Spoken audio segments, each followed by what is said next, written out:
आखी देखनी हम आखी देखनी सुंदरा शरीरिया अगिया में धर लहरा हम आखी देखनी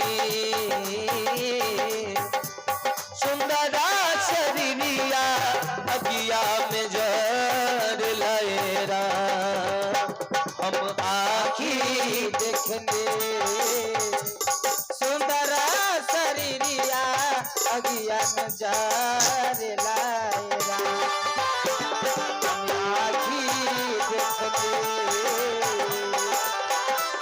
सुंदरा शरीरिया अगिया में जर लहरा एक दिन नदी के तीरे जाती रहनी धीरे धीरे एक दिन नदी के तीरे जात रहनी धीरे धीरे एक दिन नदी के तीरे जाती रहनी धीरे धीरे एक दिन नदी के तीरे जात रहनी धीरे धीरे हम आगे देखने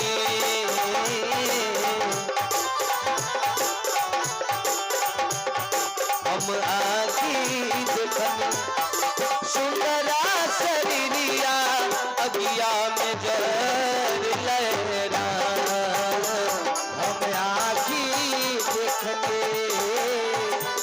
सुंदरा शरीरिया अगिया में जर लहरा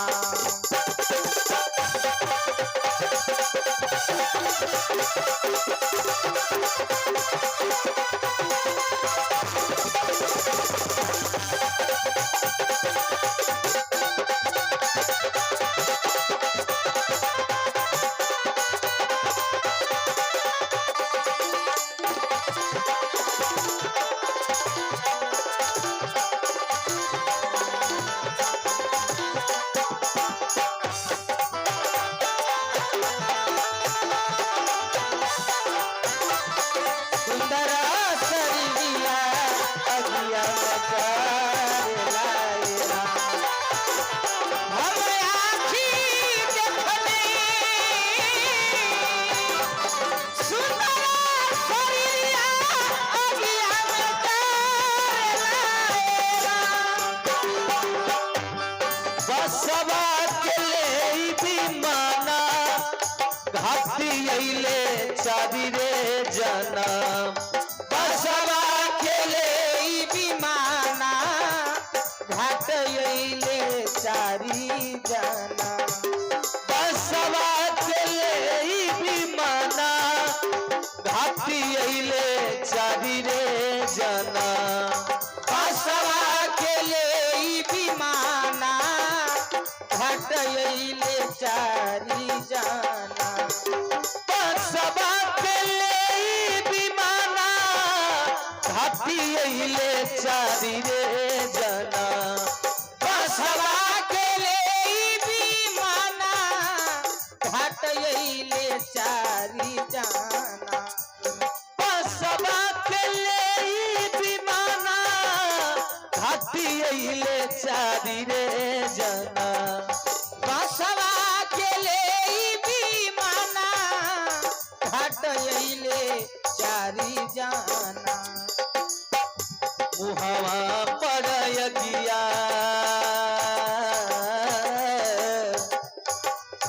ओ मुहवा पड़य गिया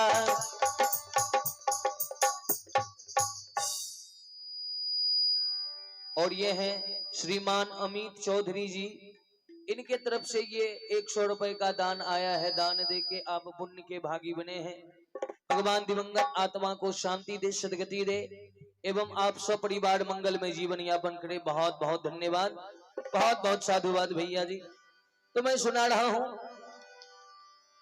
मुहवा पड़य गिया मुहवा पड़य गिया अपने जमल का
संतों ने।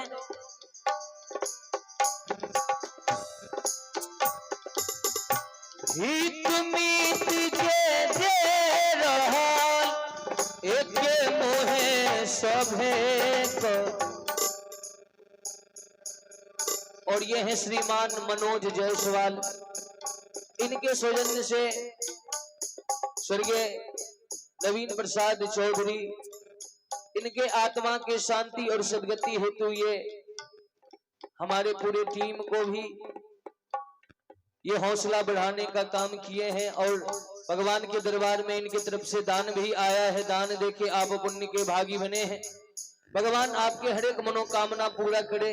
बहुत बहुत साधुवाद, बहुत बहुत धन्यवाद, हार्दिक अभिनंदन करता हूं। और मैं सुना रहा हूं, हित मीत जे जे रहे एके मुहे सभे कहे। हित मीत जे जे रहे एक मुहे सभे कहे। हित मीत जे जे रहे एके मुहे सभे कहे। हित मीत जे जे रहे एके मुहे सभे कहे। का कहे? का कहे? वो बेटा के जरले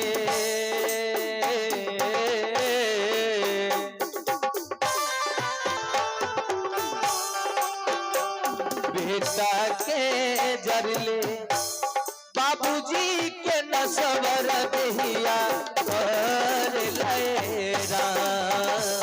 बेटा के जरले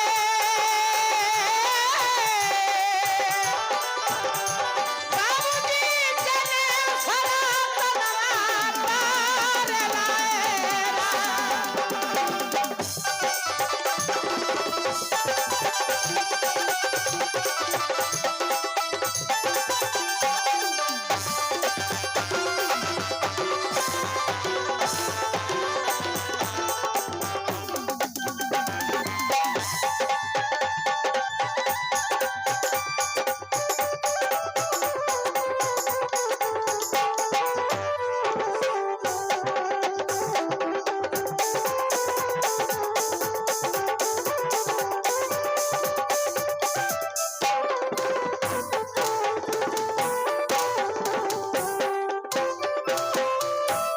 भला बुरा करम कमाई यही लागी कैले भाई।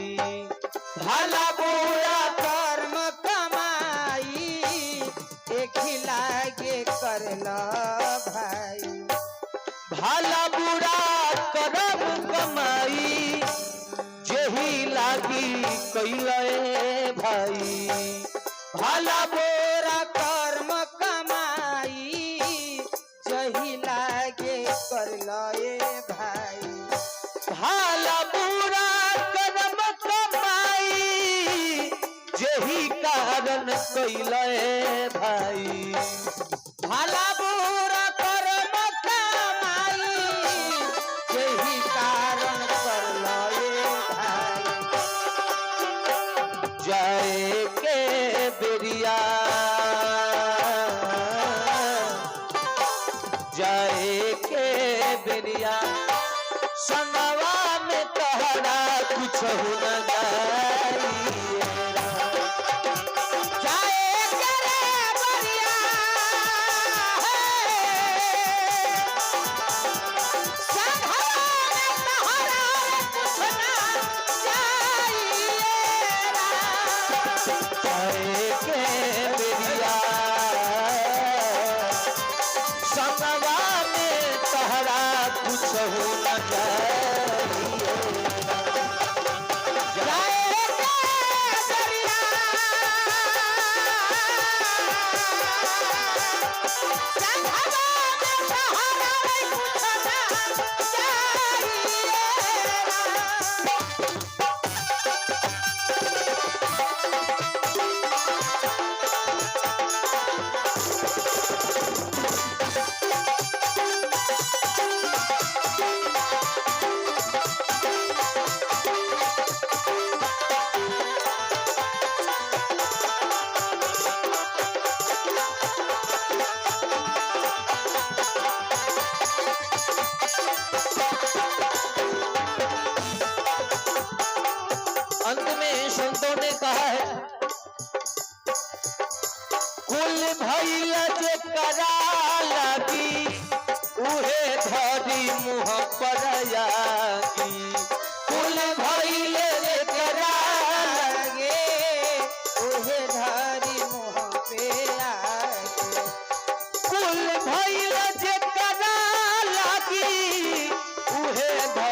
ई सोच के बागी,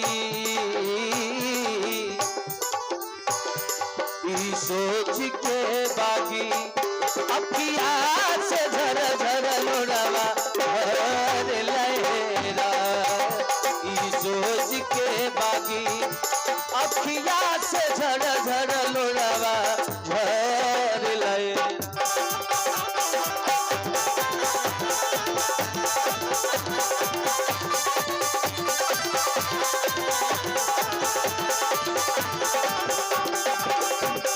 सोच के बागी,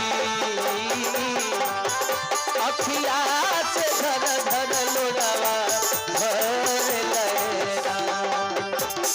सोच के बागी, अखिया से धर धर लोड़वा भर लहरा।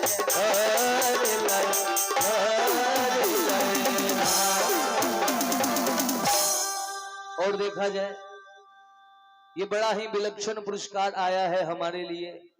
कुमार सत्यम जी गजल गायक जो पूरे वर्ल्ड में फेमस हैं, और उनके तरफ से ये हमारे लिए 1100 रुपए का पुरस्कार आया है।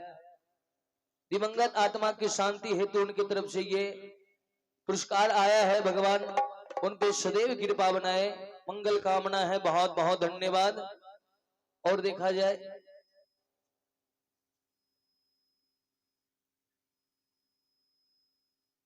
स्वर्गीय नवीन प्रसाद चौधरी, इनके श्रद्धांजलि सभा में शोक प्रकट करते हुए उनके छोटे भाई श्रीमान कैलाश चौधरी पूर्व मुखिया जी, इनके तरफ से हम सबों कलाकार के हौसला बढ़ाने के लिए ये 121 रुपए का पुरस्कार आया है। बहुत बहुत धन्यवाद मुखिया जी, हार्दिक अभिनंदन है। भगवान स्वर्गीय नवीन प्रसाद चौधरी के आत्मा को शांति दे, सदगति दे। आप सब परिवार मंगल में जीवन यापन करें। बहुत बहुत धन्यवाद है, बहुत बहुत साधुवाद, हार्दिक अभिनंदन करता हूं। बहुत बहुत साधुवाद, बहुत बहुत धन्यवाद।